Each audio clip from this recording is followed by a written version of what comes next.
Welcome doctor સમ્રાટ. કેમ છો? Thank you. I am fine. જો બકાના પોડકાસ્ટમાં તમારું સ્વાગત છે. Thank you. આપણે વાત કરી રહ્યા છે આજે ફિઝિયોથેરાપીની, રાઈટ?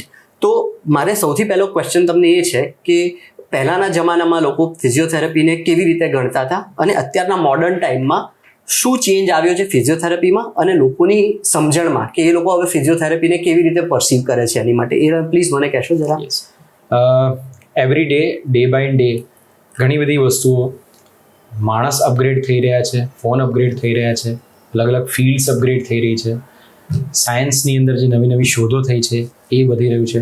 તો એ જ પ્રમાણે ફિઝિયોથેરાપીની અંદર પણ ઘણું બધું અપગ્રેડેશન આવ્યું છે કે જેના લીધે ફિઝિયોથેરાપી ફિલ્ડ દ્વારા જે સારવાર જે આપવામાં આવી રહી છે એનાથી બેસ્ટ રિઝલ્ટ આપી શકીએ છીએ.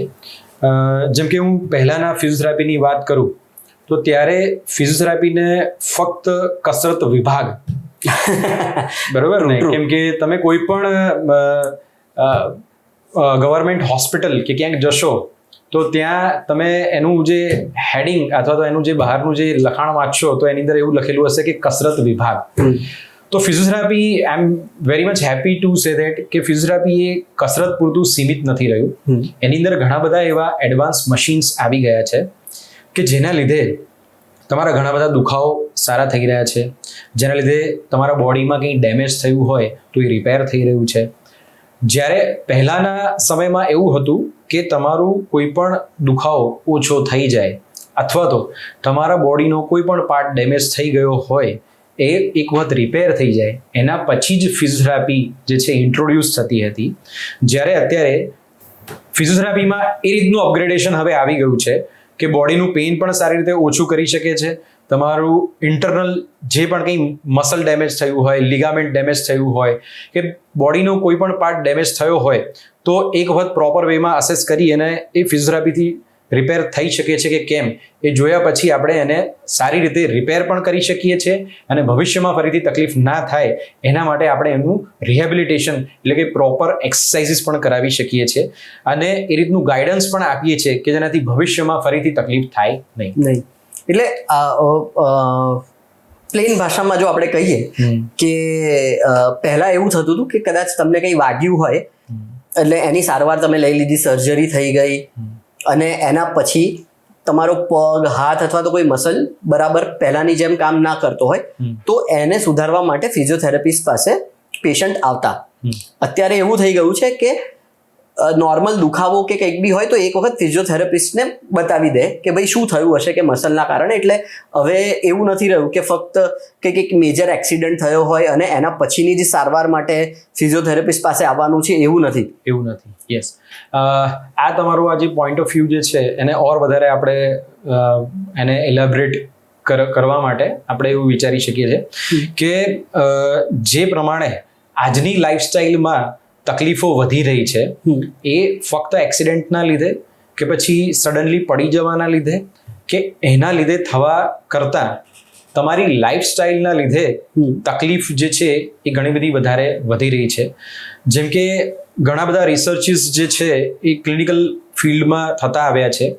તો શરૂઆતમાં પહેલાં એવું આગળના સમયમાં જેમ કે 2 દાયકા પહેલાં આપણે અગર અથવા તો 1 દાયકા પહેલાંની આપણે વાત કરીએ ત્યારે કમરના દુખાવાના દર્દીઓ જે છે એ ઘણા બધા વધારે હતા, કેમ કે ઘરગથ્થુ એક્ટિવિટીઝ થોડી વધારે થતી હતી અને ઘણા બધા એવા શારીરિક શ્રમ એટલા બધા વધારે માત્રામાં થતા હતા કે જેના લીધે તમારે કમરની ઉપર પ્રેશર આવતું હતું.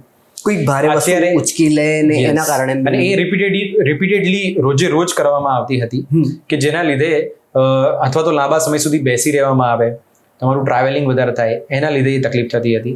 હવે અત્યારે લોકો જે છે એ વધારે પડતા દૂર જવાના લીધે મોબાઈલમાં વધારે અંદર ઇન્વોલ્વ થઈ ગયા છે અથવા તો લેપટોપની અંદર વર્ક જે છે એ ઘણા બધા વધારે વધી ગયા છે. બીજું કે ફિઝિકલ એક્ટિવિટીનું જે લેવલ જે છે એ ઘણું મિનિમાઇઝ થઈ ગયું છે કે જેના લીધે આપણા મસલ્સ જેટલા યુઝ થવા જોઈએ અથવા તો એટલા મજબૂત થવા જોઈએ એની જગ્યાએ શિથિલ થતા જાય છે અને પછી આપણે કોઈ પણ એક્ટિવિટી કરવા જઈએ કે કંઈ પણ કામ કરવા જઈએ જેના લીધે તમારા શરીરના અલગ અલગ ભાગો, તમારા સાંધાઓ ઉપર, તમારા સ્પાઇનની ઉપર પ્રેશર વધી રહ્યા છે.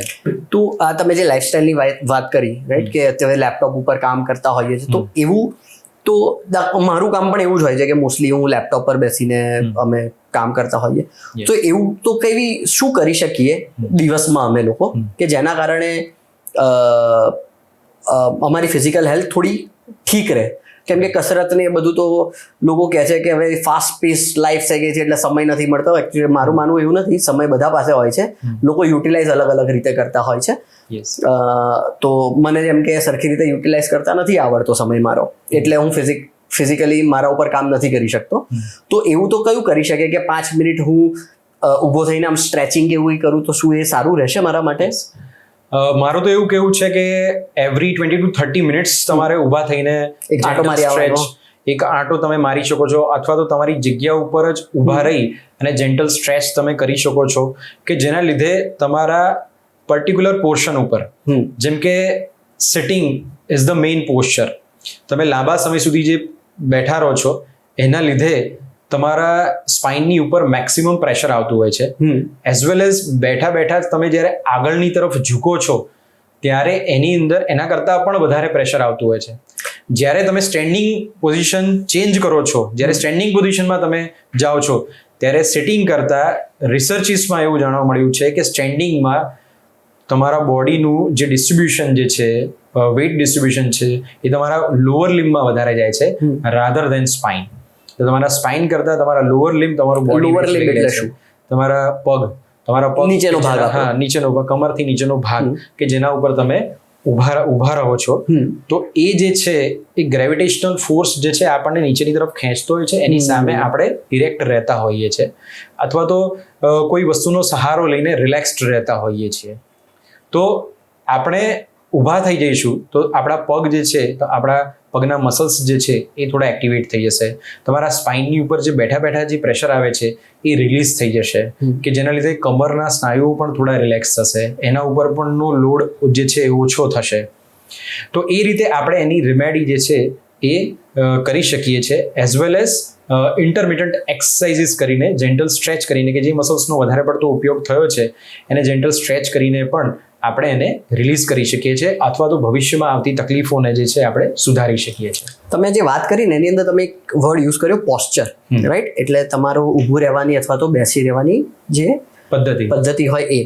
તો એ મેં જોયું છે ઘણા લોકોનો પોસ્ચર, એમાં હું પણ છું, કે એ આમ નથી હોતો. હું કંઈ બી કામ કરતો હોઉં ને તો હું આમ બેસીને કામ કરું, રાઈટ? તો એ કેટલો અફેક્ટ કરે, અને તમારા મતે એક આઈડિયલ પોસ્ચર એક વ્યક્તિનું શું હોવું જોઈએ? યસ, જ્યારે પણ આઈડિયલ પોસ્ચર માટે એવું કહેવામાં આવે છે, જે હું તમને આગળ એક્સપ્લેન કરી દઈશ કે આઈડિયલ પોસ્ચર શું હોવું જોઈએ, પણ એવું કહેવામાં આવે છે કે કોઈ પણ કોન્સ્ટન્ટ પોસ્ચર જે છે એ આઈડિયલ નથી હોતું. એનું કારણ છે કે જ્યારે લાંબા સમય સુધી ભલે તમે ગમે તેટલી સારી કારમાં, અથવા તો ભલે તમે ગમે તેટલી સારી ચેરમાં બેસી ગયા, એકદમ આઈડિયલ પોસ્ચરમાં બેસી ગયા, તો એ તમને ઘણા બધા કલાકો માટે અલો નથી કરી દેતું કે તમે પેઇન ફ્રી રહી શકશો, અથવા તો તમે જકડાશો નહીં જ. ભલે ગમે તેટલી સારામાં સારી તમે ચેર યુઝ કરો, અથવા તો સારામાં સારી કારની અંદરનું મોડિફિકેશન, ચેરની અંદર મોડિફિકેશન કરો, કે ગમે તેટલું સારી બેસો, કોઈ પણ એક કોન્સ્ટન્ટ પોસ્ચર જે છે એ આઈડિયલ પોસ્ચર નથી હોતું. તમારે દર 20 કે 30 મિનિટે એ પોસ્ચરને બદલતા રહેવું પડે છે. તો આઈડિયલ પોસ્ચર જે છે આઈડિયલી, કે જેમાં તમારા સ્પાઇનની ઉપર સ્ટ્રેસ ન જાય, તો એના માટે સૌથી પહેલા મેં ઘણા બધા લોકોને જોયા છે, જેમ કે મારા પેશન્ટ્સ જે હોય છે એ જ્યારે આવે તો મારી સામે આમ બેસીને વાત કરે છે. તો જ્યારે આમ બેસીને વાત કરે છે ત્યારે એમના નેકના જે મસલ જે છે એ વધારે પડતા યુટિલાઇઝ થાય છે, એ થોડા આગળની તરફ ઝૂકેલા રહે છે. તો આ બધી જે છે એ એમની આદત હોય છે. જ્યારે નોર્મલ માણસ જ્યારે મારી સામે આવીને બેસતો હોય છે તો રોજે રોજ જેમ બેસતો હોય છે ને એ એમ જ બેસે. સામે ટેબલ આવી જાય ને તો એ પણ આ રીતે જ બેસી જશે. સો એ એની આદત છે. તો આવી બધી આદતો જે છે અગર એને સુધારવામાં આવે, ઘણા લોકો એવા છે મેં જોયા છે કે એ લોકો આમ બેસીને વાત કરતા હોય છે. મારી સામે પણ કોઈ પેશન્ટ હશે તો એ પણ આમ બેસીને જ એમની તકલીફો જે છે એ બયાન કરતું હોય છે. તો આ જે છે એ એમની આદત હોય છે, કે જેના લીધે તમારા સ્પાઇનની અંદર શરૂઆતમાં ફંક્શનલ ચેન્જીસ આવે છે, અને પછી સ્ટ્રક્ચરલ ચેન્જીસ આવે છે. હવે તમને પ્રશ્ન થાય કે ફંક્શનલ ચેન્જીસ શું છે? તો ફંક્શનલ ચેન્જીસ એવા ચેન્જીસ છે કે જે તમારા મસલ્સમાં અને તમારા બોન્સમાં એ ટેમ્પરરી બેઝ ઉપર અસર કરે અને તમે કસરત કરવાથી અથવા તો રિલેક્સ થવાથી એ કરેક્ટ થઈ જાય. અને એની અંદર ધ્યાન ન રાખવામાં આવે તો સ્ટ્રક્ચરલ ચેન્જીસ થાય કે જેના લીધે તમે ઈચ્છો તમારે સીધા થવું તો પણ તમે સીધા ન થઈ શકો due to pain and due to muscular imbalance. તમારા સ્નાયુઓ જે છે જે કામ કરવા જોઈએ એ ખરેખર કામ ન કરે અને એના લીધે તમે સીધા પણ ના થઈ શકો. તો આ રીતે તમારે બંને એલ્બો જે છે એ સપોર્ટેડ રહેવા જોઈએ, બંને હાથ જે છે એ રિલેક્સ રહેવા જોઈએ, તમારા શોલ્ડર લેવલ જે છે એ અપ ના થઈ જવું જોઈએ, it should B relaxed enough. As well as તમે જ્યારે લેપટોપ પર કોઈ યુઝ કરતા હોય ત્યારે તમારા રિસ્ટ જે છે અપ ના હોવું જોઈએ, it should be little bit down. એ થોડું નીચે હશે, તમારા એલ્બો લેવલથી થોડું નીચે હશે તો તમારી રિસ્ટની તકલીફો પણ નહીં થાય. તમારા હિપ અને ની એ એકબીજાને સમાંતર હોવા જોઈએ અથવા તો સ્લાઇટલી નીચે હોવા જોઈએ તમારા ની તમારા હિપના લેવલથી. જો એ ઉપરની તરફ રહેશે તો તમારા આગળના જે મસલ્સ, તમારા હિપ ફ્લેક્શનના જે મસલ્સ જે છે એ ટાઈટ રહેશે અને જેના લીધે તમારી સ્પાઇન જે છે એ ઓટોમેટિકલી વળેલી રહેવાનો ચાન્સીસ રહેશે. તો એના માટે તમારા લેગ જે છે એ ગ્રાઉન્ડેડ રહેવા જોઈએ. તમારા ની અને તમારા હિપ કાં તો સેમ અલાઇનમેન્ટમાં અથવા તો ની સ્લાઇટલી નીચે હોવા જોઈએ.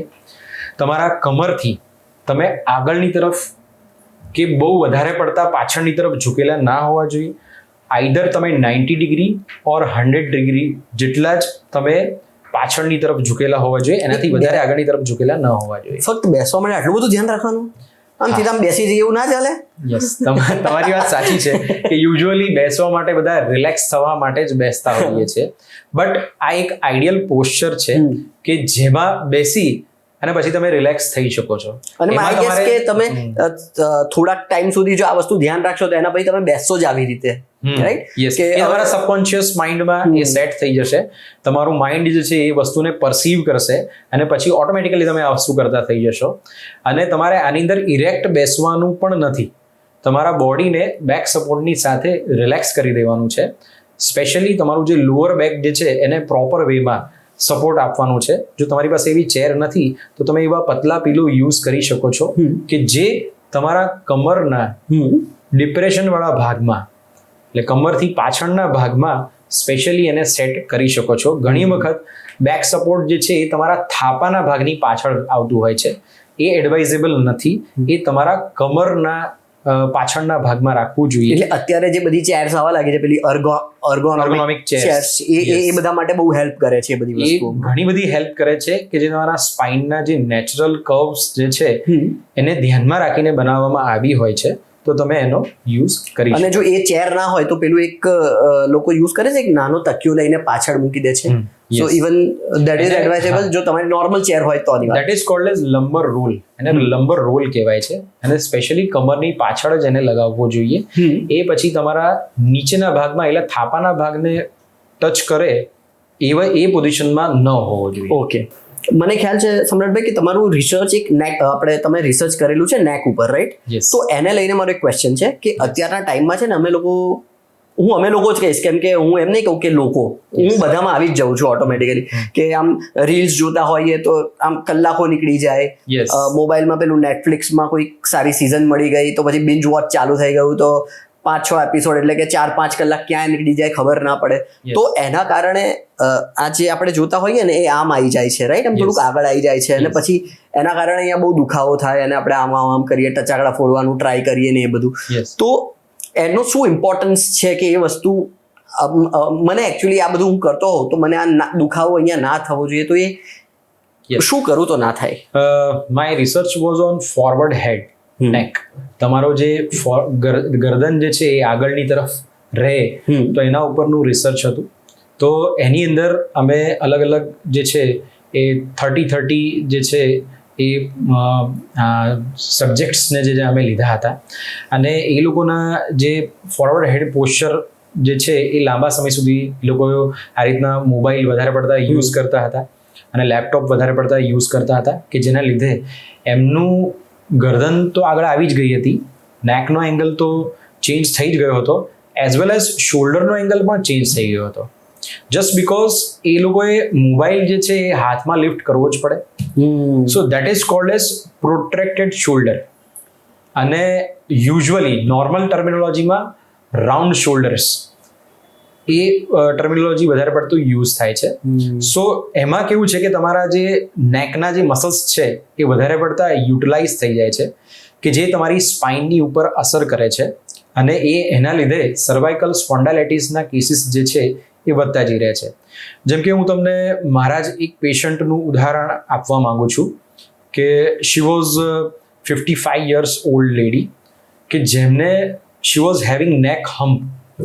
નેક હમ્પ એટલે એવી વસ્તુ કે જેમાં હેડ તો આગળની તરફ જાય જ, એઝ વેલ એઝ ફેટ અક્યુમ્યુલેશન થાય. ખૂંદ જે કહો કે જેના લીધે તમને જે તમે વાત કરી ખૂંદ, બરાબર, તો એ જે ખૂંદ જે છે એ જન્મજાત ના હોય એમને, પણ આ રીતના વધારે પડતા મોબાઈલ વપરાશના કારણે અથવા તો લેપટોપ ઉપર વધારે રહેવાના કારણે આ રીતનું એમને ડેવલપ થયું હતું. અને એમને તકલીફ એવી હતી કે લાંબા સમય સુધી સૂતા મોબાઈલ એમણે જોતા હતા. જે તમે કીધું નેટફ્લિક્સ જોતા હતા, કેમ કે એ શોર્ટ ટાઈમ માટે ક્યારે હોતું જ નથી. સિરીઝ જે છે એ ઘણી બધી લાંબી હોય છે. તો એમણે સૂતા જોતા હતા. એમના સૂતા જોવામાં બંને હાથ શૂન્ય પડી જતા હતા. એમના હાથમાંથી મોબાઈલ પડી જતો હતો. એટલો ટફ કેસ હતો. અરે બાપરે. સ્ટીલ એમને એ વસ્તુનું રિયલાઇઝેશન નહોતું કે આ કન્ડિશન કેટલી સિવિયર છે. એમણે હાથ નીચે કરે એટલે નોર્મલાઇઝ થઈ જતું હતું, એટલે ફરીથી ચાલુ કરી દે, થોડી વાર પછી ફરીથી એમણે ચાલુ કરી દેતા હતા. સો જેના લીધે એમના ગરદનની ગાદીની જે નસ જે છે એ દબાતી હતી, અને એના લીધે એમના હાથમાં ઝંઝનાટી આવતી હતી. અને હવે એમણે એવા સ્ટેજ ઉપર હતા કે જેનાથી એમના મસલ્સ પણ વીક પડવા લાગ્યા હતા. સો એમની ડોટર જે છે એ અમારા અલ્ટિમેટ હેલ્થમાં ફિટનેસ ટ્રેનિંગ કરવા માટે આવ્યા હતા. તો એમણે એમના મધરને આ રીતે જોયા હતા. 8-10 વર્ષથી પીડાતા, કે જેમણે અલગ અલગ ટ્રીટમેન્ટ કરી હતી, અને એમણે અહીંયા સારવાર કરી. અને આપણી પાસે ઘણી બધી એડવાન્સ થેરાપી છે, કે જેમાં ડીકોમ્પ્રેશન થેરાપી સિસ્ટમ મશીન છે, રોબોટિક સ્પાઇનલ ડીકોમ્પ્રેશન છે. એટલે આ બધી વસ્તુઓ જે તમે મશીનના નામ આપો છો એ યસ મસલ અથવા તો એ બધાને સરખી રીતે ફરીથી કરવા માટે હેલ્પ કરે છે, તમારા દુખાવાને ઓછું કરવામાં. ઇવન તમારા સ્પાઇનની અંદર પણ જે ચેન્જીસ થયા હોય છે, જે પેથોલોજી ક્રિએટ થઈ હોય છે, એને પણ કરેક્ટ કરવાની ક્ષમતા ધરાવે છે. તમારી નસ ઉપરનું દબાણ રિલીઝ કરવાની ક્ષમતા ધરાવે છે. પેલા મશીનને શું કહેવાય કે જે કરંટ આપે? મેં કરેલું છે એક વખત. ઓકે, હવે એ જે મશીન જે છે that is called as IFT કહેવાય એને ઇન્ટરફેરન્શિયલ થેરાપી કહેવામાં આવે છે. યુઝ્યુઅલી જે છે એ ઘણા બધા ડોક્ટર્સ જે છે એને સજેસ્ટ કરતા હોય છે, પણ એના ઉપર આપણે વધારે ડિસ્કસ કરતા પહેલા એ આપણે મિથ્સમાં ને એમાં એ વધારે ડિસ્કસ કરીશું.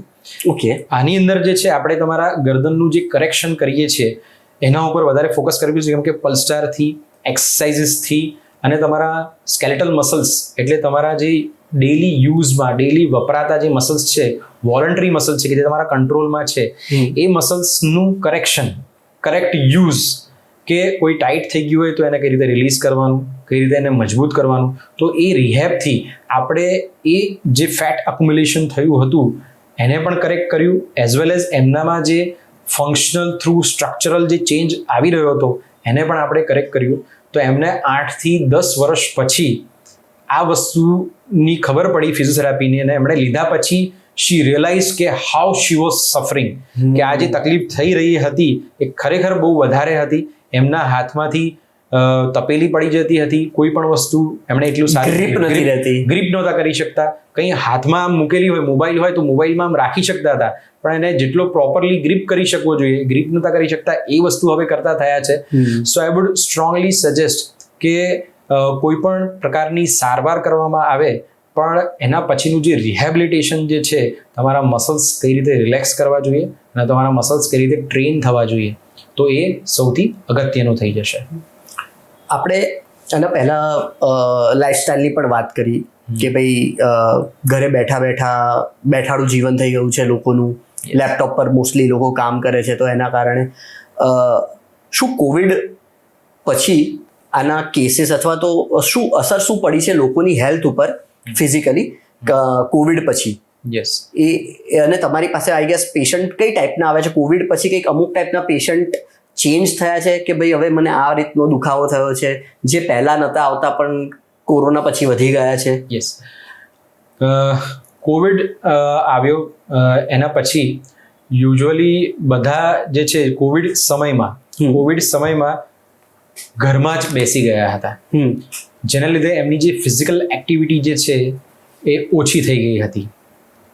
અને એના પછી જ્યારે ફિઝિકલ એક્ટિવિટી એકદમ જ ઓછી થઈ ગઈ હતી અને જ્યારે ફરીથી પછી એમને કાર્યરત થવું પડ્યું હતું, તો પહેલું તો ત્યાં જ એક ટ્રાન્ઝિશન ફેઝ આવી ગયો હતો કે જેના લીધે તમારા બોડી પાર્ટ્સ જે છે થોડા, તમારા મસલ્સ જે છે એનું એવું છે કે 20 કે 21 દિવસ અગર તમે એનો પ્રોપર વેમાં યુઝ ના કરો તો એ શિથિલ થવાના સ્ટાર્ટ થઈ જાય. 20 થી 21 દિવસ પછી તમારી જે સ્ટ્રેન્થ, નોર્મલ સ્ટ્રેન્થ જે છે, અગર તમે તમારા એક્ટિવિટી, અગર ફિઝિકલ એક્ટિવિટી જે પહેલાં કરતા હતા એ ન કરો તો એ વીક થવાનું સ્ટાર્ટ થઈ જાય. તો પહેલાં તો તમારા જે મસલ્સ જે છે એ ઓછા યુટિલાઇઝ થયા હતા. સેકન્ડરીલી તમારી જે ઇમ્યુનિટી, તમારી ફિઝિકલ એક્ટિવિટી ઓછી થઈ જવાના લીધે તમારી જે ઇમ્યુનિટી જે છે એ કોમ્પ્રોમાઇઝ થઈ હતી. હવે જ્યારે તમને કોવિડ થયો હોય ત્યારે તમે 100% તમારે એની સારવાર તો કરવી જ પડે, એના વગર તો કોઈ છૂટકો નહોતો. તો એ જે સારવાર કરવામાં આવી છે તો એમાં અમુક સારવાર એટલી સ્ટ્રોંગ હતી કે અમુક સારવાર જે છે એટલી સ્ટ્રોંગ છે કે જેના લીધે તમારા બોડીના અમુક અવયવો અથવા તો એના જે પાર્ટ્સ જે છે, બોડીના પાર્ટ્સ જેમ કે તમારા સાંધા છે, તમારા મસલ્સ છે, તો એને અફેક્ટ થાય અને જેના લીધે ઇવાસ્ક્યુલર નેક્રોસિસ, સ્પેશિયલી હિપ ના જે છે કેસીસ જે છે એ ઘણા બધા વધી રહ્યા છે. ઘણા બધા કેસીસ તો એવા છે કે જેમને ઘૂંટણમાં પણ ઇવાસ્ક્યુલર નેક્રોસિસ થયેલું છે. ઘણા એવા પણ કેસીસ છે કે જેમને શોલ્ડરમાં પણ એ રીતના કેસીસ ડેવલપ થયેલા છે. પણ હજુ સુધી એ બધા કેસીસ જેટલા ઉજાગર થવા જોઈએ, બહાર આવવા જોઈએ, હજુ એટલા વધારે પડતા માત્રામાં આવી નથી રહ્યા. એનું કારણ એ હોઈ શકે કે લોકોમાં હજુ એ એજ્યુકેશન લેવલ ના હોય. એજ્યુકેશન એટલે કે ભણેલા હોય પણ એ લોકો એ ધ્યાનમાં એટલું ના લેતા હોય કે ભાઈ મને દુખે છે તો ઠીક છે, કદાચ મારા સુવામાં આવી ગયું હશે ને એટલે દુખે છે, એમ કરીને એને ઇગ્નોર કરી દેતા હોય. એટલે એજ્યુકેશન કરતા I would call it awareness. તો એ લોકોને એટલી જે અવેરનેસ જે છે એ નથી હોતી કે કોઈ પણ જાતનો દુખાવો થાય તો શું કરવું જોઈએ.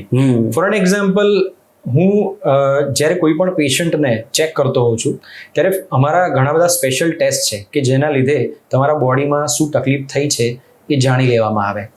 પણ એનું કન્ફર્મેશન જે છે એ એક પેપર એવિડન્સ થ્રુ જ અગર તમે આગળ વધો, જેમ કે for an example we are having so many diagnostic tools કે જેમ કે તમારા બ્લડ રિપોર્ટ્સ છે કે જેમાં તમારા કોઈ વિટામિનની ખામી છે એ ખબર પડે, એક્સરે છે કે જેમાં તમારા કોઈમાં બોની ચેન્જીસ આવ્યા છે કે બીજી કોઈ સ્ટ્રક્ચરલ ડિફોર્મિટી ડેવલપ થઈ છે તો એ ખબર પડે, MRI છે કે જેના લીધે તમારા જે બોડીના જે સોફ્ટ સ્ટ્રક્ચર્સ છે, તમારા લિગામેન્ટ કોઈ ડેમેજ થયા છે એ ખબર પડે, તમારા મસલ કોઈ ડેમેજ થયા છે એ ખબર પડે, તમારી ગાદી ખસેલી છે કે નહીં એ ખબર પડે. તો ફિઝિકલ એક્ઝામિનેશન અને ઇન્વેસ્ટિગેશન આ બંને વસ્તુનો સુમેળ થાય ત્યારે જ આપણે કોઈ પેશન્ટની જે છે સારવાર આપણે આગળ વધારવી જોઈએ કે જેના લીધે પેશન્ટને પણ આપણે આગાહ કરી શકીએ કે તમારી ક્લિનિકલ કન્ડિશન શું છે ને કેટલા સમયમાં તમને સારું થઈ શકે એમ છે.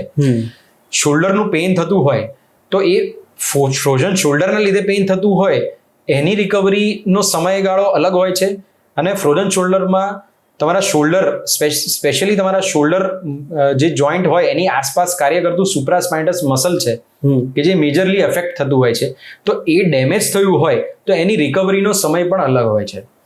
જેમ કે આપણે પોડકાસ્ટની શરૂઆતમાં વાત કરી કે પહેલાંની ફિઝિયોથેરાપી ને અત્યારની ફિઝિયોથેરાપી, તો અત્યારની ફિઝિયોથેરાપીમાં અમે જે પ્રમાણેના રિસર્ચિસ કર્યા છે એ પ્રમાણે અમે આ રીતના મસલ ડેમેજનો સસ્પેક્ટ લાગે કે તમારો કોઈ સ્નાયુ ફાટી ગયા છે તો એનો કોઈ સસ્પેક્ટ લાગે તો એમાં અમે MRI સજેસ્ટ કરતા જ હોય છે. અમે ઓલરેડી કર્યા જ હતા. અને એના પછી તમારા મસલ ડેમેજ થયા હોય અને અમારી સારવાર આપ્યા પછી એની અંદર રિકવરી આવી હોય અને એમને એમનો MRI કરાવ્યો હોય તો એની અંદર જે છે કમ્પ્લીટ રિઝોલ્યુશન એટલે કે એ સારું થઈ ગયું હોય એવા પણ રિસર્ચિસ અમે કર્યા છે.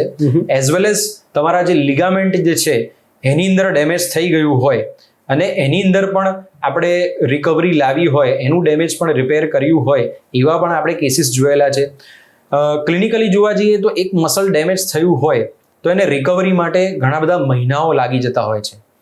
તો આપણે એ મહિનાઓ, જેમ કે 3 મહિના લાગતા હોય કે 6 મહિના લાગતા હોય, તો એને કઈ રીતે આપણે 2 months, 3 months કે 1 monthમાં આપણે રિકવર કરી શકીએ. એક પેશન્ટ મારી જોડે આવ્યું હતું, એના 3 મસલ્સ ડેમેજ હતા. ફોર્ચ્યુનેટલી એમણે અમને ઓળખતા હતા એટલા માટે એમના ખભામાં એમનો હાથ જે છે એ ઉપર જ નહોતો જઈ રહ્યો. આ સ્ટ્રેટ તમે હાથ રાખો તો એને ઉપરની તરફ જ નતા લાવી શકતા. તો મુન્નાભાઈ જેવું યસ, જપ્પી આપતા વખતે એમનો હાથ દુખતો હોય છે, ખ્યાલ છે તમને? પણ હાથ જે છે એ તમે અપ લઈ જતા હોય, તમે લાવી જ ના શકતા હોય એવો કેસ હતો. અને એના અંદર અમને ખબર પડી ગઈ હતી કે આની અંદર મસલ ડેમેજ થયા જ છે. તો એમને અમે એક સ્લિંગ આપી હતી અને એના પછી એમણે લગભગ અમારી પાસે 30 થી 40 દિવસ જ સારવાર લીધી હતી અને એમનો હાથ જે છે એકદમ પૂરેપૂરો ઉપર જતો થઈ ગયો હતો. અને એના જે MRI ફરીથી આપણે જે કરવામાં આવ્યો ત્યારે એમના જે મસલ્સ જે ડેમેજ થયા હતા એ કમ્પ્લીટલી રિઝોલ્વડ હતા. એટલે આઈ વુડ સે કે અમે 1-2 મહિનામાં તમારા જે ડેમેજ મસલને રિપેર કરી શકીએ છીએ. ઇવન તમારા ઘૂંટણની અંદર એક ગાદી આવે છે જેને મેનિસ્કસ કહેવામાં આવે છે. અત્યારે એના કેસીસ પણ ઘણા બધા વધી રહ્યા છે. તો એને પણ આપણે એના કયા ગ્રેડ છે એ ગ્રેડ ઉપરથી આપણે કહી શકીએ છીએ કે આપણે એને રિપેર કરી શકીએ છીએ કે કેમ. તો એ પ્રમાણે એને પણ આપણે રિપેર કરી શકીએ છીએ. અને એ કેસમાં આપણે નીસ મસલ સ્ટ્રેન્થનિંગ એક્સરસાઇઝ અને શોલ્ડરના કેસમાં આપણે શોલ્ડર મસલ સ્ટ્રેન્થનિંગ એક્સરસાઇઝ કરીને ભવિષ્યમાં ફરીથી તકલીફ ના થાય એ આપણે અચૂક આપણે નક્કી કરી શકીએ છીએ. એટલે આપણે જ્યારે કોવિડની વાત કરી તો એમાં એક પ્રોબ્લેમ લોકોને એ પણ આવ્યો હતો કે એમનું વજન વધી ગયું હતું, કેમ કે પછી એમની ફિઝિકલ એક્ટિવિટી ઓછી થઈ ગઈ હતી અને એ વજન વધી ગયું હતું જેના કારણે એમને બીજા બધા બી કોમ્પ્લિકેશન્સ આવવા લાગ્યા હતા, દુખાવા થવા ને બધું. તો એ કેવી રીતે એનું કોઈ વ્યક્તિ, એટલે એના પછી કોવિડ તો જતો રહ્યો, રાઈટ, પણ પ્રોબ્લેમ તો છે હજુ બી. તો હવે એ પ્રોબ્લેમને કોઈ કેવી રીતે ટેકલ કરે અને શું ફિઝિયોથેરાપી એ પ્રોબ્લેમને હેલ્પ કરવા માટે, એ પ્રોબ્લેમને ટેકલ કરવા માટે કઈ હેલ્પ કરી શકે ફિઝિયોથેરાપી? સૌથી પહેલા તમે જે વાત કરી એ એક તો સેડેન્ટરી લાઇફસ્ટાઇલની તમે જે વાત કરી કે જે બેસી રહેવાનું વધારે આવે છે તે, કે જેના લીધે તમારા પેટ ઉપર, તમારા અબડોમેન ઉપર જે છે ફેટ અક્યુમ્યુલેશન એટલે કે તમારી જે ચરબી જે છે એ વધારે જામે છે. જે લોકો વધારે બેસી રહેતા હોય છે એ લોકોનું ફેટ જે છે એ સાઈડની તરફ નીચેની તરફ જાય છે અથવા તો આગળની તરફ નીચેની તરફ ઝૂકે છે. તો એ જે ફેટ અક્યુમ્યુલેશન થાય છે કે ચરબી જમા થાય છે જે તમારા સ્પાઇનની ઉપર પણ અસર કરે છે. એટલે તમારી સ્પેશિયલી તમારા કમરની ઉપર અસર કરે છે, તમારા ઘૂંટણની ઉપર અસર કરે છે કે જ્યારે તમે ચાલો છો, જ્યારે તમે સીડી ચડો ઉતરો છો, અને તમારા એન્કલ જોઈન્ટ ઉપર પણ એક્સ્ટ્રા લોડ આપે છે, એક્સ્ટ્રા બર્ડન આપે છે. તો એ ફેટ જે છે એ રિડ્યુસ કરવા માટે તમારે ન્યુટ્રિટિવ ડાયટ એ લેવું જોઈએ. As well as ultimate health જે છે એનો પ્રોપરલી ડિઝાઇન્ડ પ્રોગ્રામ જે છે એ આપતા હોય છે કે જેના લીધે તમે લોકલાઇઝડ ફેટને કઈ રીતે ઓછી કરી શકો. ઘણા બધા એવા પણ ક્લાયન્ટ્સ કે એવા પણ લોકોને હું મળ્યો છું કે જે લોકો 10 કિલો લોસ કરી દેતા હોય છે પણ ફેટ ઉપરની ચરબી જે છે એ લગભગ એટલી જ તમને દેખાતી હોય છે. કદાચ તમે પણ જોયા હશે. મારો એક ફ્રેન્ડ જ છે, મારા પૈસા લઈ લીધા છે, બહુ ચરબી આવી ગઈ છે એનામાં, આપતો નથી. ફાઇન. તો એ લોકો, એવા લોકો જે છે કે જે લોકોને ફેટ અક્યુમ્યુલેશન વધારે થઈ ગયું હોય છે તો એવા લોકોને ફિઝિકલ એક્ટિવિટી, એ લોકોનો ટેલર મેડ પ્રોગ્રામ હોવો જોઈએ, એક કસ્ટમાઇઝડ પ્રોગ્રામ હોવો જોઈએ કે જેના લીધે એમના અબડોમેન ઉપર આપણે થોડું વધારે અસર કરી શકીએ અને જનરલાઇઝ બોડી એક્સરસાઇઝ તો આપણે કરવાની જ છે.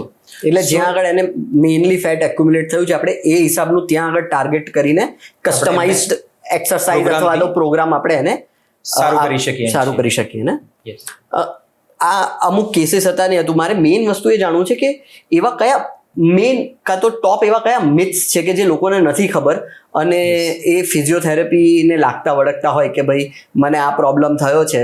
તો હું એક્ઝામ્પલ આપી દઉં એક કે મારા એક મિત્ર જ છે, એમને અહીંયા આગળ ખભામાં દુખતું હતું. તો હું ખાલી મળવા ગયો કે ભાઈ શું થયું છે? તો કે કંઈ નહીં, મને ફ્રોઝન શોલ્ડર થયો છે. મેં કીધું એટલે શું કીધું ડૉક્ટરે? તો કે હજુ ડૉક્ટરને બતાવ્યું નથી, તને કઈ રીતે ખબર ભાઈ frozen shoulder? It is very common, you are right, it is very common કે જ્યારે ખભાની તકલીફ થાય છે, ખભાનો દુખાવો થાય છે, ત્યારે કોઈ પણ વ્યક્તિ એને સીધું ફ્રોઝન શોલ્ડરનું જ નામ આપતા હોય છે. પણ જે પ્રમાણે અમે કેસીસ જોયેલા છે એ પ્રમાણે ક્યારેક તમે પડી જતા હોય અને તમે તમારા હાથનો સપોર્ટ લઈ લીધો હોય, હા, અથવા તો તમારાથી કોઈ વજન ઉંચકવામાં આવી ગયું હોય, તો આવું બધું એક વખત તો તમે કરી લો છો, પણ તમને એ વસ્તુ યાદ નથી રહેતી કે આ વસ્તુ થઈ ગઈ હતી. હવે એ વસ્તુ અમે અમારા જ્યારે કોઈ પણ પેશન્ટ આવે છે ત્યારે અમે પ્રોપર વેમાં એમની હિસ્ટ્રી લઈએ છીએ. અમારું મોટા ભાગનું કામ તો હિસ્ટ્રીમાં જ અમને ખબર પડી જાય છે કે ખરેખર આમની પેથોલોજી છે એ કઈ રીતે થઈ છે અને શું થઈ હશે. તો કોઈ પણ માણસ આ રીતે વધારે વજન લિફ્ટ કરે છે ત્યારે એમના મસલ્સની ઉપર લોડ આવે છે, મસલ્સનો છેડાનો ભાગ એટલે કે ટેન્ડનની ઉપર લોડ આવે છે કે જે હાડકા સાથે જોડાયેલો છે. તો એની અંદર પણ ડેમેજ થયું હોય એના લીધે પણ શોલ્ડર, ઘણા બધા રીઝન હોઈ શકે છે, જરૂરી નથી કે ફ્રોઝન શોલ્ડર જ હોય. You are right. અત્યારના ચલણમાં બોક્સ ક્રિકેટ બહુ વધી ગયું છે. હા, કે જેમાં જે લોકો બહુ વધારે દોડી શકતા નથી એ લોકો બોક્સ ક્રિકેટ વધારે રમે છે, રાઈટ. જે લોકોની ફિઝિકલ એક્ટિવિટી વધારે નથી એ લોકો બોક્સ ક્રિકેટ રમે છે. પણ એ બોક્સ ક્રિકેટમાં એ લોકો થ્રોઈંગ પણ કરતા હોય છે. અને આ બોક્સ ક્રિકેટ રમતા લોકો એ એવા જ લોકો હોય છે કે જે યંગ પણ હોય છે, જે સોસાયટીમાં રહેતા દાદા પણ રમે છે, સોસાયટીમાં રહેતા 50, 55, 60 વર્ષના જે રહીશ છે એમણે પણ રમે છે, અને એના પછીની ઉંમરના પણ લોકો બોક્સ ક્રિકેટ રમે છે કે ભાઈ આની અંદર વધારે દોડવાનું નથી આવતું, પણ એની અંદર જ્યારે થ્રો મારે છે, હા, ત્યારે એ પૂરેપૂરો યુઝ કરે છે. જ્યારે એમણે જે જર્ક મારે છે, જ્યારે ઇવન બેટ પણ વધારે જોરથી ફરાવે છે અથવા તો થ્રો પણ જ્યારે કરે છે, ત્યારે એમના ખભાના સ્નાયુઓ જે છે એ વધારે પડતા યુટિલાઇઝ થતા હોય છે. એઝ વેલ એઝ જે લોકો બેડમિન્ટન રમતા હોય છે, પિકલ બોલ અત્યારે વધારે પડતા યુઝ કરતા હોય છે, તો આવા લોકોમાં શોલ્ડર જોઈન્ટના જે મસલ્સ છે એ વધારે પડતા યુટિલાઇઝ થતા હોય છે. તો એ જર્ક આવવાના લીધે તમારા શોલ્ડરના સોફ્ટ ટિશ્યુ ડેમેજ થતા હોય છે, અથવા તો તમારા સાંધામાં ઇન્ફ્લેમેશન થયું હોય છે જર્કના લીધે. અગેન અમે એ પ્રમોટ નથી કરતા કે તમે પિકલ બોલ ના રમો કે આ ખાલી કહે છે કે ખભાનો દુખાવો હોય તો આ રીઝન હોઈ શકે છે. Otherwise it is I guess તમે તો ઉપરથી સજેસ્ટ કરશો કે લોકો રમો. આઈ વુડ સજેસ્ટ કે અમે એવું નથી કહેતા કે તમે ના રમો, પણ અમે એવું કહીએ છીએ કે એ કયા કારણ થ્રુ આ વસ્તુ અત્યારે પ્રીડોમિનેન્ટલી કમ અક્રોસ થઈ રહી છે, આવી રહી છે. સો that is one of the reason. કોઈ પણ રમતા પહેલા, કોઈ પણ સ્પોર્ટ્સ રમતા પહેલા ઘણા બધા લોકો વોર્મઅપ જ નથી કરતા. તમારા જે મસલ્સ ને જે છે એ રેડી જ નથી કરતા. એઝ વેલ એઝ તમે રમ્યા પછી, કોઈ પણ વસ્તુ રમ્યા પછી તમે તમારા બોડીને જે કૂલ ડાઉન કરવાનું હોય એ કૂલ ડાઉન પણ નથી કરતા. ઘરે જઈને આરામથી સૂઈ જાય છે, અથવા તો ઘણા લોકો તો ઘરે રમ્યા પછી વર્ક પ્લેસ પર જતા હોય છે. સો જે તમારા ઇન્જરીના ચાન્સીસ જે છે એ વધારી દેતા હોય છે. કેમ કે આપણા બોડીમાં નેચરલ વેમાં ડિફેન્સ મિકેનિઝમ હોય છે, પણ એ તમારી જે ઇન્જરી જે છે, તમારે જ્યારે સ્પોર્ટ્સ થ્રુ જે ઇન્જરી જે થઈ છે એ ઓટોમેટિકલી હીલ થઈ જાય અગર તમે રેસ્ટ લીધો હોત. પણ તમે રેસ્ટ નથી લીધો અને તમે પાછા એક્ટિવિટી તમારી ચાલુ જ રાખી છે, કે એને જે રિકવરી માટેનો જે સમય મળવો જોઈએ એ સમય નથી મળતો, અને જેના લીધે તમારું જે પેઇન જે છે એ સસ્ટેન કરતું હોય છે, અને પછી તમારે કોઈ પણ ડોક્ટરની સલાહ લેવી પડતી હોય છે. તો એવા બીજા કયા છે, જેમ કે આપણે ફ્રોઝન શોલ્ડરની વાત કરી, રાઈટ, કે લોકો એને ફ્રોઝન શોલ્ડર સમજી લે છે અને બીજા બધા ઇશ્યુ હોઈ શકે, તો એવા બીજા કયા તમારી પાસે? આપણે અત્યારે સ્પાઇનની વાત કરી, તો સ્પાઇનમાં અત્યારે જે સૌથી સંભળાતો જે વર્ડ જે છે એ સાયટિકા. જ્યારે પણ કોઈ પણ માણસને પગની તકલીફ થઈ ગઈ હોય ને, એટલે કહે છે કે મને તો સાયટિકા થઈ ગઈ છે. પણ હું એ કહેવા માંગુ છું કે આખા પગમાં ભલે તમને ઉપરથી લઈને નીચેની તરફ દુખાવો થતો હોય, તો એમાં તમારી જે ન્યુટ્રિશનલ ડેફિશિયન્સી પણ હોઈ શકે છે. હવે એમાં બંને પગમાં થતો હોય તો તમારી ન્યુટ્રિશનલ ડેફિશિયન્સી હોવાના ચાન્સીસ વધી જાય છે, કેમકે એ તમારા બંને પગમાં થાય છે ને તમારા એ બંને પગની સાથે તમે વધારે એને યુટિલાઇઝ કરો છો, એને યુઝ વધારે કરો છો. બીજી વસ્તુ કે તમને વેરિકોઝ વેન્સ હોય તો પણ તમને રેસ્ટલેસનેસ ફીલ થતી હોય છે. તમને એ જગ્યાએ કાં તો ક્રેમ્પ પણ આવતા હોય છે. તમે પૂરતા પ્રમાણમાં વોટર ઇન્ટેક પણ ના હોય તમારો, તો પણ તમારા પગમાં ક્રેમ્પ આવતા હોય છે. તો એને તમે સાયટિકાનું નામ ન આપી શકો. ઇવન તમારા થાપાનું એક જે મસલ જે છે કે જેની પાસેથી સિયાટિક નર્વ કે જેના ઉપરથી સાયટિકા નામ આવ્યું છે, એ નસ પસાર થતી હોય છે, એ મસલ ટાઈટ થઈ ગયું હોય છે, અથવા તો એ જે મસલ જે છે એ નસ ઉપર પ્રેશર બિલ્ડ કરતું હોય છે, જેના લીધે પણ તમારા આખા પગમાં તકલીફ થતી હોય છે. એઝ વેલ એઝ તમારા પગમાં બહારની બાજુ એક બેન્ડ આવે છે જેને ઇલિયોટિબિયલ બેન્ડ કહેવાય છે, કે જે તમારા થાપાથી લઈ અને તમારા ઘૂંટણ સુધી, ઘૂંટણનો જે સાંધો છે ત્યાં સુધી લંબાયેલું હોય છે. એની ટાઇટનેસના લીધે, એના વધારે પડતા ઉપયોગના લીધે પણ તમને આખા પગમાં તકલીફ થતી હોય છે. તો આઈ વુડ સ્ટ્રોંગલી સજેસ્ટ કે કોઈ પણ ઉપરથી લઈને નીચે સુધીની તમને તકલીફ થતી હોય તો તમે કોઈ સારા ડૉક્ટરની મુલાકાત લો. એમણે અગર કોઈ રિપોર્ટ્સ કરાવવાના કહે છે તો એનું પ્રોપર વેમાં રિપોર્ટ્સ કરાવો, કે જેના લીધે તમને જે દુખાવો થાય છે એનું કારણ જાણી શકશો અને ચોક્કસ દિશામાં તમે એની સારવાર કરી શકશો. બરાબર. ઘણી વખત એવું થતું હોય છે કે તમારી જે તકલીફ જે છે તમારી થાઈઝમાં તમને પેઇન આવતું હોય છે, એના માટે એક ત્યાં લોકલાઇઝ્ડ નસ પણ દબાતી હોય છે, જેમ કે લેટરલ ક્યુટેનિયસ નર્વ દબાતી હોય છે, જેના લીધે મેરેલ્જિયા પેરેસ્થેટિકા થતું હોય છે. તો એના લીધે એ તરફ સુવાથી એ તકલીફ વધતી હોય છે.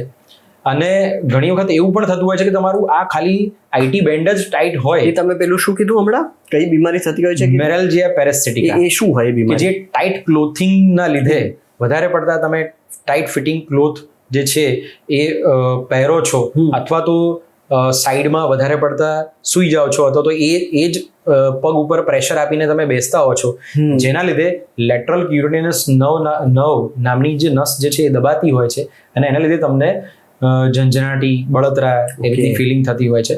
તો એના માટે કોઈ પણ પાર્ટ ઓફ બોડીમાં થઈ શકે છે? ના, એ પર્ટિક્યુલર ત્યાં જ આવેલી હોય છે અને એ ત્યાં જ અસર કરતી હોય છે. પણ એ જે છે એ ડિફરન્શિયલ આપણે છે ને એનું જે ડાયગ્નોસિસ જે છે એને પણ આપણે સાયટિકા જ ગણી લેતા હોઈએ છીએ. બરોબર? તમને આઈટી બેન્ડમાં પણ પેઇન થતું હોય છે, એને પણ તમે સાયટિકા જ ગણી લેતા હો છો અને એ જ પ્રમાણે એની સારવાર ચાલતી હોય છે. જેમ કે તમે કોઈ પણ એમઆરઆઈ કરાવો છો તો થોડું તો થોડી તો ગાદી ખસેલી જ હશે.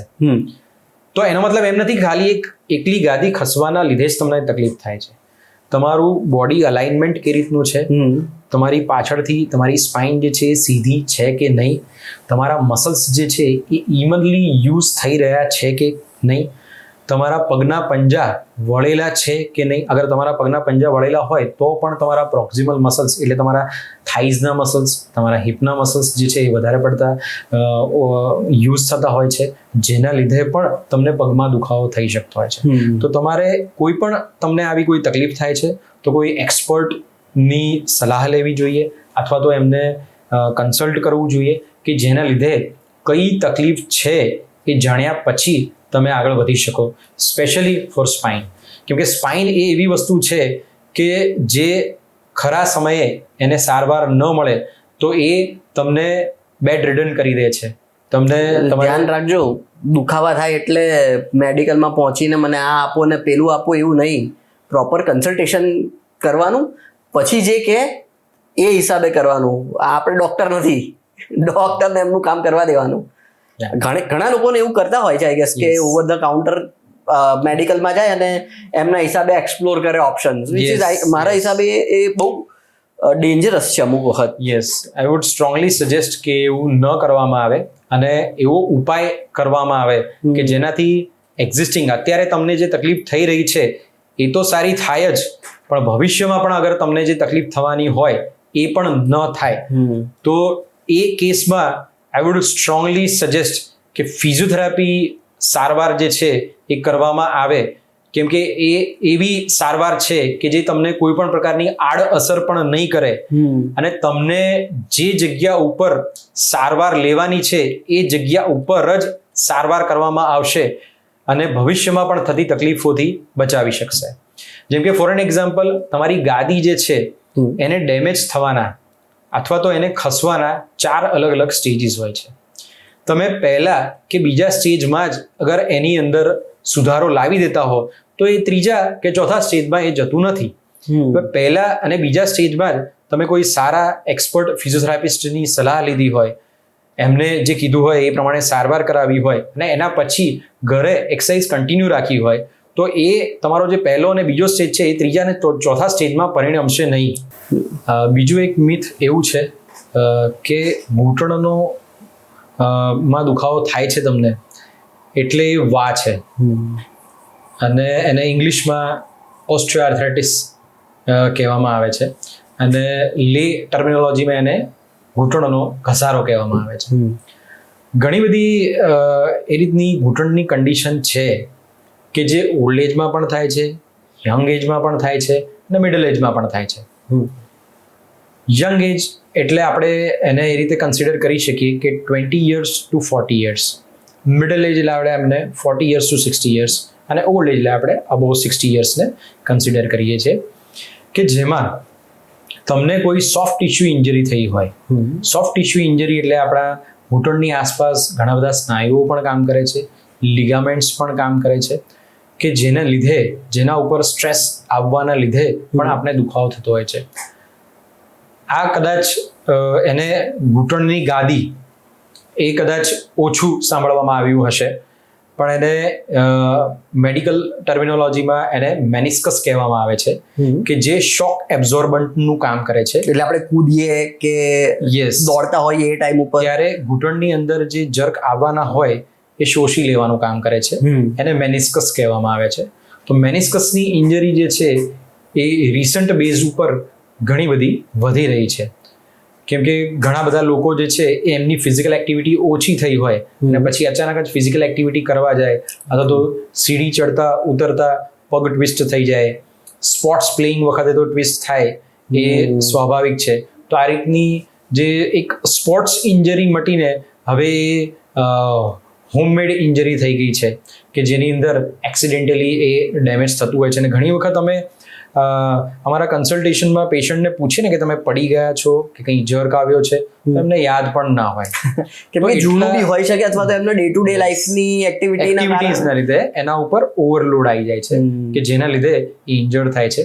અને અમે એના ઉપર પણ પેશન્ટ્સને ટ્રીટમેન્ટ આપી છે અને પ્રી ટ્રીટમેન્ટ MRI કરાવ્યા છે અને પોસ્ટ ટ્રીટમેન્ટ MRI કરાવ્યા છે કે જેમાં ટ્રીટમેન્ટ પહેલાં જે મેનિસ્કસની અંદર ઇન્જરી જોવા મળી હતી એ ટ્રીટમેન્ટ પછી જે છે એ MRIની અંદર ઇમ્પ્રુવમેન્ટ જોવા મળ્યું છે અને it is very effective and જેની અંદર અમે એડવાન્સ લેઝર થેરેપી ટ્રીટમેન્ટ કરીએ છીએ, ક્રાયોથેરેપી ટ્રીટમેન્ટ કરીએ છીએ કે જેનાથી અંદરનું ડેમેજ જે છે એ ઓછું થઈ જાય, સારું થઈ જાય અને સોજો પણ ના રહે અને એના પછી કસરત કરાવીએ છીએ કે જેનાથી ભવિષ્યમાં ફરીથી તકલીફ ન થાય. અમુક મિથ એવા પણ હોય છે કે ગળામાં દુખે તો સુવામાં આવી ગયું એમ કરીને લોકો જતા રહેતા હોય છે. તો એ તમે ગરદનની વાત કરી તો એના ઉપરથી હું તમને કહીશ કે અત્યારે નસનો દુખાવો એટલો વધારે પડતો યુઝ કરવામાં આવે છે કે નોર્મલ મસ્ક્યુલર પેઇન પણ હોય ને તો પણ કે મને પેશન્ટ આવીને એમ કહે છે કે મને આ નસમાં દુખાવો થાય છે. એટલે મને એવું થાય છે કે આ લોકોના મગજમાં આવું બધું નાખવા વાળું પણ કોણ છે but still Google yes Google કરતા સીધું કે ભાઈ આ છે એટલે ગૂગલ સીધું કહે કે ભાઈ તમને કેન્સર છે. તો યુ આર રાઈટ કે કદાચ જે આટલા બધા સોશિયલ મીડિયા આટલું બધું એક્ટિવેટ થઈ ગયું છે અને લોકો વધારે પડતું સર્ચ કરતા થઈ ગયા છે જેના લીધે એ લોકો આ ટર્મિનોલોજી યુઝ કરતા હશે પણ મસ્ક્યુલર પેઇન એમના મસલ્સને પણ જે પેઇન થતું હોય છે ને એને પણ એ લોકો નસનો દુખાવો કન્સિડર કરતા હોય છે. એક ઇમ્પોર્ટન્ટ જે છે વસ્તુ તમારી સાથે હું શેર કરવા માંગુ છું કે તમારી ગરદન જે છે એ તમારા પીઠના ભાગથી અને તમારી પીઠ છે જે એ તમારા કમરના ભાગથી ત્રણે એકબીજાની સાથે જોડાયેલા છે. ત્રણ વસ્તુ એકબીજાની સાથે લિંક્ડ છે. જેમ કે ગરદનમાં 7 મણકા, ખભાથી કમર સુધી 12 મણકા, કમરમાં 5 મણકા, કમરથી નીચે એક ફ્યુઝ થયેલા જે મણકાનો એક બોન છે સેક્રમ બોન એના 5 મણકા અને એના પછી ટેલ બોન કે જેના 3 થી 4 મણકા. એવા ટોટલ 32 થી 33 મણકા આવેલા હોય છે અને જે એકબીજા સાથે જોડાયેલા હોય છે. એ સિવાય ઘણા બધા એવા મસલ્સ પણ છે કે જે શોલ્ડરથી શરૂ કરી અને તમારા કમર સુધી હોય છે. એટલે તમારા અલગ અલગ બોડીના પાર્ટ્સ જે છે એ એકબીજાની સાથે જોડાયેલા છે. હા, એના વડે તકલીફ ઇન્ડિવિજ્યુઅલ હોઈ શકે. એટલે ગરદનની ગાદી ખસી ગઈ અને નસ ઉપર દબાણ કરે છે, જેના લીધે હાથમાં તકલીફ થવી એ ઇન્ડિવિજ્યુઅલ અલગ વસ્તુ હોઈ શકે. પણ આપણા બોડીમાં ઘણી બધી એવી કાઇનેમેટિક ચેન્સ છે, ઘણી બધી એવા મસલ્સ છે કે જે એકબીજાના ફંક્શન્સની સાથે, ઘણા બધા એવા સાંધાઓ છે કે જે ફંક્શન્સમાં એકબીજાની સાથે જોડાયેલા છે અને એ ફોર્સ ટ્રાન્સમિટ કરે છે. ત્યારે જ આપણું બોડી ઇફેક્ટિવ મેનરમાં હરી ફરી શકે છે, ચાલી શકે છે, દોડી શકે છે. બીજું તમે મને યાદ છે કે આપણા પોડકાસ્ટની વચ્ચે તમે મને કીધું હતું કે હું મિથમાં એક વસ્તુ કહીશ, વિચ વોઝ આઈએફટી ઓર આઈસીડી, પેલું કરંટ વાળી વસ્તુ. તો એ પ્લીઝ અમને એક્સપ્લેન કરીને. યુઝ્યુઅલી અમે પેશન્ટ જ્યારે અમારી પાસે એક કાગળ લઈને આવતું હોય છે, એ કાગળમાં અમુક એક બે મસલ્સના નામ લખેલા હોય છે કે આને મજબૂત કરો, અને આઈએફટી અને એસડબ્લ્યુડી મોસ્ટ પ્રોમિનન્ટલી અમે એ લખેલું જોયું છે. અને પેશન્ટ પણ અમને એમ જ કહે છે કે અમને આ જ સારવાર કરાવો. તો હા, આ ફિઝિયોથેરાપી ફિલ્ડના જ ઉપકરણો છે, અને એ જે ઉપકરણો જે છે એમાં ઇન્ટરફેરેન્શિયલ થેરાપી જે છે એની જે પર્ટિક્યુલર યુઝેજ જે છે એ તમારા બ્રેઇનમાં વધારે ને વધારે જે એના સિગ્નલ્સ જે છે, તમને જે કરંટ આવે છે કે જેના લીધે એના વધારે પડતા સિગ્નલ્સ જે છે એ બ્રેઇન તરફ જતા હોય છે, અને જેના લીધે તમને જે પેઇન ફીલ થવું જોઈએ એ ફીલ નથી થતું હોતું. મેલ્ઝેક અને વોલ કરીને સાયન્ટિસ્ટ હતા કે જેમણે આ થિયરી ઇન્ટ્રોડ્યુસ કરી હતી કે જેની અંદર બીજા સ્ટિમ્યુલાઈ જે છે એ વધારી દેવામાં આવે કે જેના લીધે તમને પેઇનના સેન્સેશન ફીલ થાય નહીં, અને જેના લીધે પછી તમે એક્સરસાઇઝીસ કરી શકો. ઓકે, હું એવું માનું છું કે આ જે ટ્રીટમેન્ટ જે છે એ ટેમ્પરરી બેઝડ હોવી જોઈએ, બહુ જ લિમિટેડ હોવી જોઈએ. કેમ કે એ તમારી જે એકચ્યુઅલ તકલીફ જે છે એના ઉપર કામ કરવાની જગ્યાએ બીજી અલગ જગ્યાએ કામ કરી અને તમને અસર કરી રહી છે.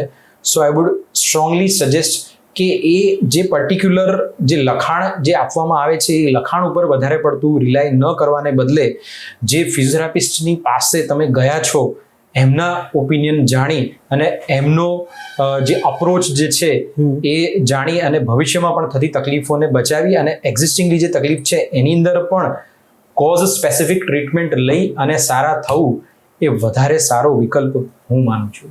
ટ્રુ. એક વસ્તુ હવે એ જાણવી છે કે આપણે પહેલાં બી એક જ વાત છે કે જે ઘણી વખત રિપીટ થશે, લાઈફસ્ટાઈલ. પણ અત્યારના લાઈફસ્ટાઈલમાં ઘણી ટાઈમ નથી મળતો ને એ બધી વાત થઈ.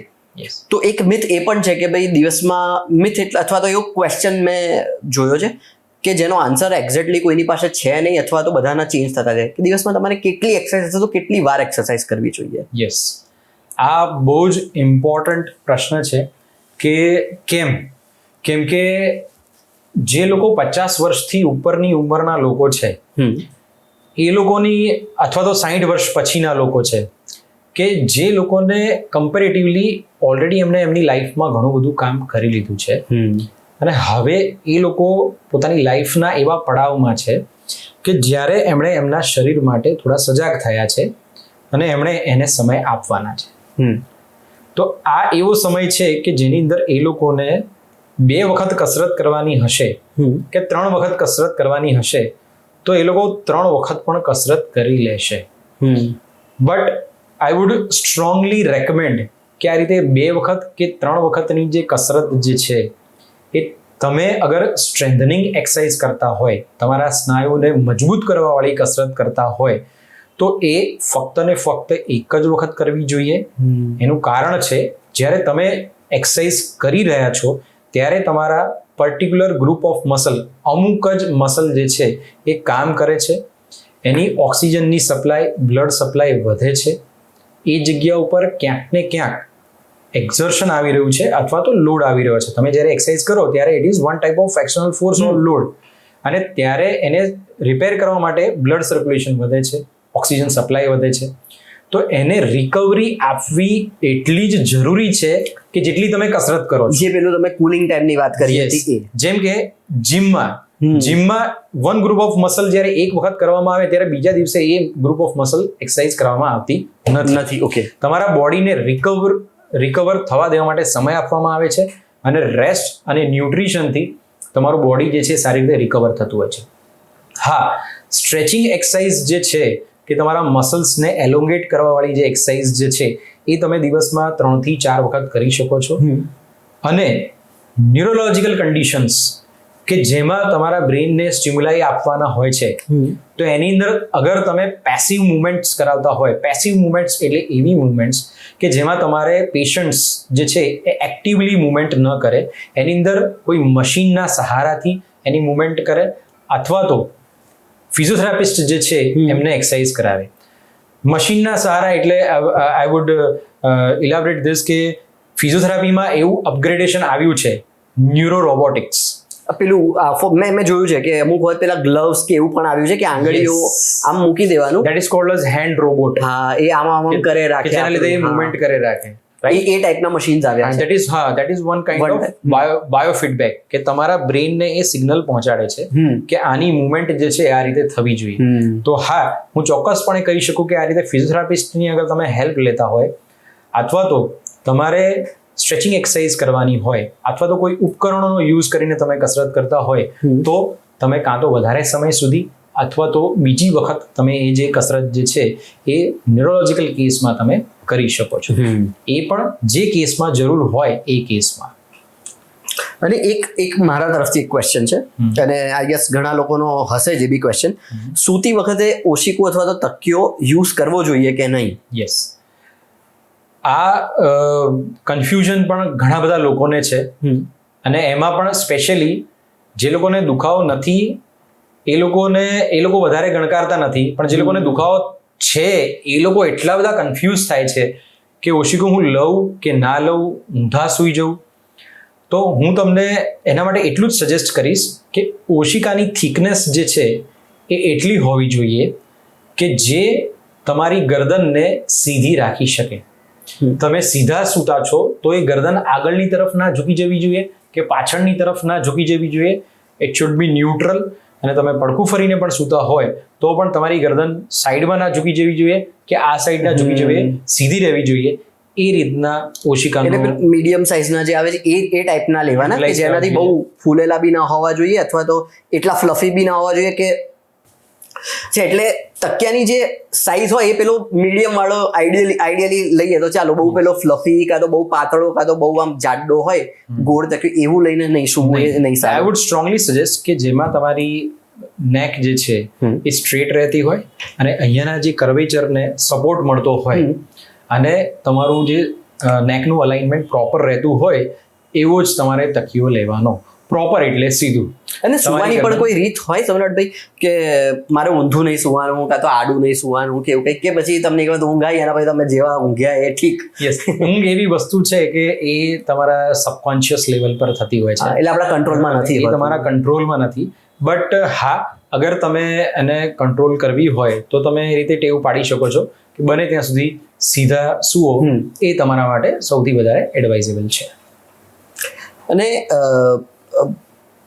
એક મેઇન ક્વેશ્ચન એ છે ફિઝિયોથેરાપીને લઈને કે કોઈકે ફિઝિયોથેરાપી ક્યારે લેવી જોઈએ અને કેટલો સમય આઈડિયલી લેવી જોઈએ?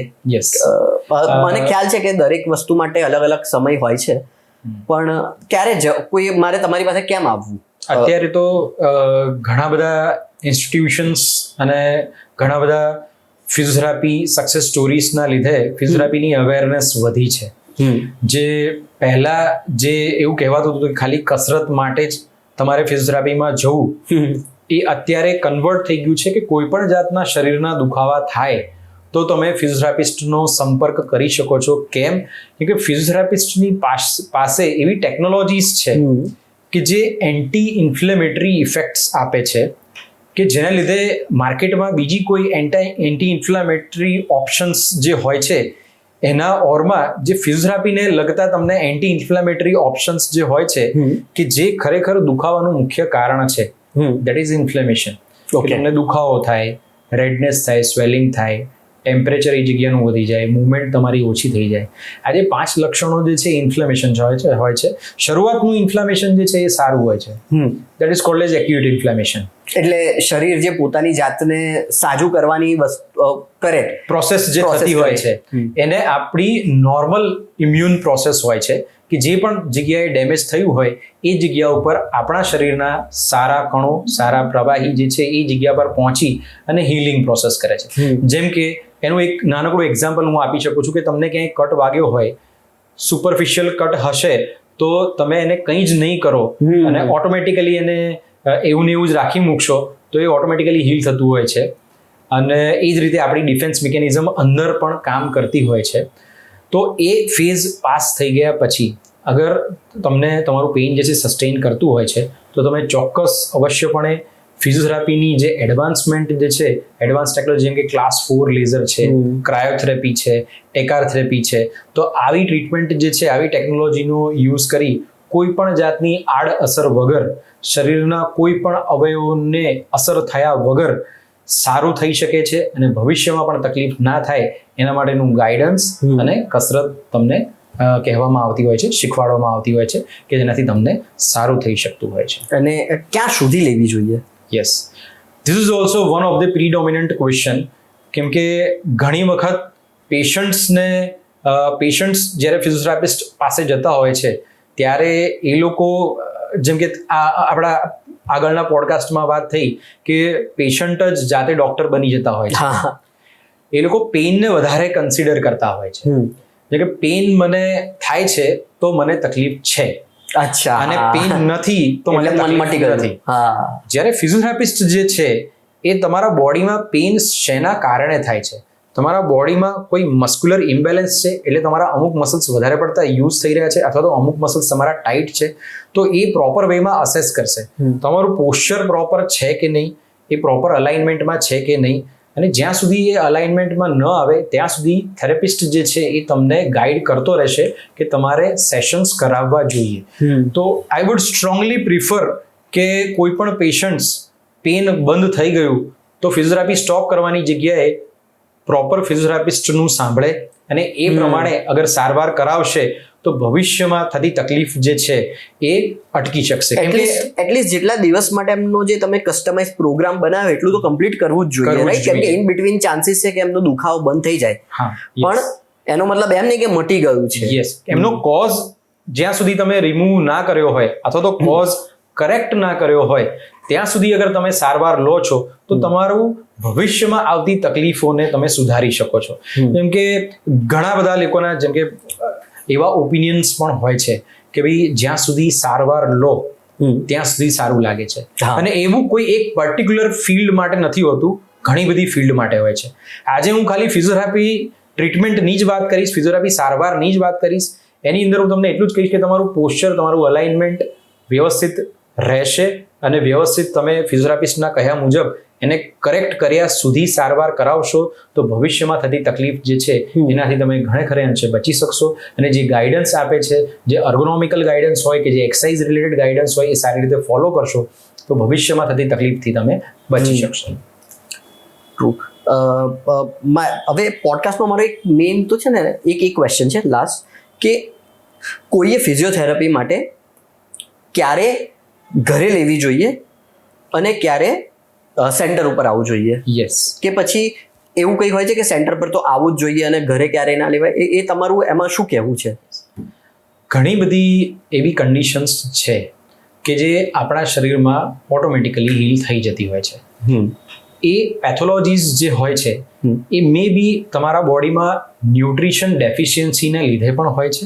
એટલે તમારા બોડીમાં અમુક વિટામિન્સની ખામીને લીધે કે કોઈ બીજા તત્વોની ખામીને લીધે તમને તકલીફ થતી હોય છે, તો તમે એના સપ્લિમેન્ટ્સ લેવાથી પણ તમારા દુખાવા જતા રહેતા હોય છે.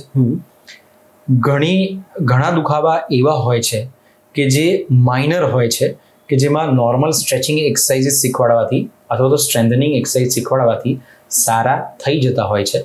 પણ સ્ટીલ આઈ વુડ પ્રિફર કે કોઈ સારા ફિઝિયોથેરાપિસ્ટની ગાઈડન્સ હેઠળ એ ચાહે ઘરે આવે કે પછી સેન્ટરમાં આવે એની અંડર તમારે સારવાર કરાવવી જોઈએ. અને એના કરતાં પણ એડવાન્સ જે સારવાર જે હોય છે એ સેન્ટર પર મળતી હોય છે. એનું હું એક ઉદાહરણ આપવા માંગુ છું કે એક દાદા હતા કે જેમણે ઓલરેડી ની રિપ્લેસમેન્ટ કરાવી લીધું હતું. હવે એ દાદા જે હતા ની રિપ્લેસમેન્ટ કરાવ્યા પછી પણ ઝૂકીને ચાલતા હતા. ઘણા બધા ની રિપ્લેસમેન્ટ ઘણા બધા ડોક્ટર્સ જે છે ની રિપ્લેસમેન્ટ કર્યા પછી ફિઝિયોથેરાપી એડવાઇસ કરતા હોય છે. કદાચ એ જે મારા પેશન્ટ હતા એમને પણ ઘરે ફિઝિયોથેરાપી એડવાઇસ કરી હતી. ઇવન એમણે નોન સેન્ટરમાં જઈને પણ ફિઝિયોથેરાપી ટ્રીટમેન્ટ લીધી હતી, પણ તેમ છતાં પણ એમની ચાલમાં જે બદલાવ આવવો જોઈએ એ નહોતો આવતો. દાદાને એ કન્સર્ન હતો, કદાચ કોઈકે એમને સમજાવ્યું હોય કે જે પણ હોય, કે તમારું ચાલવાનું સુધરશે નહીં તો તમને સ્પાઇનની તકલીફ પણ આવી શકે એમ છે. એટલે આવી ગઈ એમના મગજમાં. એ એમના મગજમાં એક ઘર કરી ગઈ હતી એ વાત કે જો હું ઝૂકીને ચાલું છું આ સર્જરી પછી, જેના લીધે મારી સ્પાઇનમાં તકલીફ આવી શકે એમ છે, એટલે દાદા એ મથામણમાં હતા કે શું એવું કરું કે જેનાથી મારી ચાલ સુધરી જાય. અને એના માટે ફિઝિયોથેરાપી સિવાય બીજો કોઈ ઓપ્શન નહીં હતો. હી ટુક 100 સેશન્સ. એમણે 100 સેશન્સ ફિઝિયોથેરાપીના લીધા બીજા સેન્ટરમાં. અલ્ટિમેટ હેલ્થમાં સેન્ટરમાં આવ્યા પછી આપણે એમણે જે ઝૂકીને જે ચાલતા હતા એના ઉપર ગેટ ટ્રેનિંગ ઉપર કામ કર્યું, એમના મસલ્સની ઉપર કામ કર્યું, અમુક જે ટેકનિકાલિટીઝ હતી, અમુક નેચરલ વેમાં જે હિલિંગ એમને કરવું જોઈએ હિલિંગ કર્યું, એમના મસલ રિલીઝ કર્યા, સ્ટ્રેન્થનિંગ કર્યું, અને એમની એજિલિટી ટ્રેનિંગ પણ કરી કે જેની અંદર એમણે કઈ રીતે બેસ્ટ વેમાં સારી રીતે મૂવ કરી શકે, તમારા મસલ્સના કોઓર્ડિનેશન સાથે મૂવ કરી શકે. અને એના પછી એમણે ઘણા ખરા સીધા ચાલતા થઈ ગયા કે જેના લીધે એમને સ્પાઇનમાં જે તકલીફ થવાની હતી એ ન થાય. And he was 65 years old. સો અગર કોઈ વ્યક્તિ એવું માનતું હોય કે ઓલ્ડ એજમાં તમારું મસલ ટ્રેનિંગ ના થઈ શકે, કે તમારા મસલ્સ જે છે એ સારી રીતે ટ્રેન ના થઈ શકે, તો એ વાતને હું સહમત નથી. હા, કદાચ કમ્પેરેટિવલી ઓછું ટ્રેન થઈ શકતું હશે, પણ ટ્રેન થઈ શકે. અને અમુક એવા પેઇન હોય છે આપણા બોડીમાં, અમુક એવી પેથોલોજી હોય છે અને અમુક એવા પેથોમિકેનિક્સ હોય છે. પેથોલોજી એટલે તમને જે તકલીફ થઈ હોય તે, એ જે ડિસીઝ હોય તે, જે કન્ડિશન હોય તે. અને પેથોમિકેનિક્સ એટલે જે વસ્તુના કારણે તમારા બોડીમાં જે અબનોર્માલિટી પેદા થઈ છે કે જેના લીધે તમારા મુવમેન્ટમાં તકલીફ થઈ રહી છે, તો એ અબનોર્માલિટી ઉપર કામ કર્યા વગર અગર તમે મુવમેન્ટ ઉપર જ સીધું કામ કરવા લાગશો તો એ પણ સજેસ્ટેબલ નથી. તો એના માટે આઈ વુડ સ્ટ્રોંગલી સજેસ્ટ કે ટેકનોલોજીનો યુઝ કરવામાં આવે. આજે તો લોકો પૈસા ટ્રાન્સફર કરવા માટે પણ ટેકનોલોજી યુઝ કરતા હોય છે. હા, તો શરીર માટે વેલબીંગ માટે આજે એક જગ્યા પરથી બીજી જગ્યા પર જવા માટે પણ ટેકનોલોજીનો યુઝ થતો હોય છે. તો આપણા શરીરને ઝડપથી રિકવર કરવા માટે, સારું થવા માટે ટેકનોલોજીનો યુઝ કેમ નહીં? એટલે જ્યાં સુધી હું સમજ્યો ત્યાં સુધી કે સેન્ટર ઉપર તો એક વખત આવીને વિઝિટ તો કરવી જ પડે, જેનાથી તમને ખ્યાલ આવે, તમે ડાયગ્નોસિસ કરી શકો કે આને ઘરે કેટલું કરવાનું છે. એમને ઘરે કરવાની જરૂર છે, સેન્ટર પર કરવાની જરૂર છે, કે પછી અમુક સમય સેન્ટર પર કરીને ઘરે કન્ટિન્યુ કરવાની જરૂર છે. પ્રોપર વેમાં કન્સલ્ટેશન કરવાની જરૂર છે કે જેના લીધે એ લોકોને સારી દિશામાં સારવાર મળી શકે. પરફેક્ટ. ઓકે, તો થેન્ક યુ ડૉક્ટર સમ્રાટ. તમે અમને ટાઈમ આપ્યો એકચ્યુઅલી, અને આપણે ઘણા લોકોના અમુક મિથ્સ હતા, ક્વેશ્ચન્સ હતા, એ આપણે એમને આન્સર કર્યા. તો તમારો કોઈ ક્વેશ્ચન છે મારા માટે? તમારા માટે મારો કોઈ ક્વેશ્ચન નથી. મારા એ જ ક્વેશ્ચન છે કે તમે સારી રીતે પોડકાસ્ટ કરો ને, જેમ આપણે વચ્ચે બ્રેક લીધા એ પ્રમાણે આપણે સારી રીતે બ્રેક લઈને કરીશું તો તમારી સ્પાઇનને પણ વધારે તકલીફ નહીં થાય. સો આઈ વુડ સ્ટ્રોંગલી સજેસ્ટ કે થોડા સમયાંતરે તમે પણ તમારી પોઝિશન બદલતા રહો. Thank you.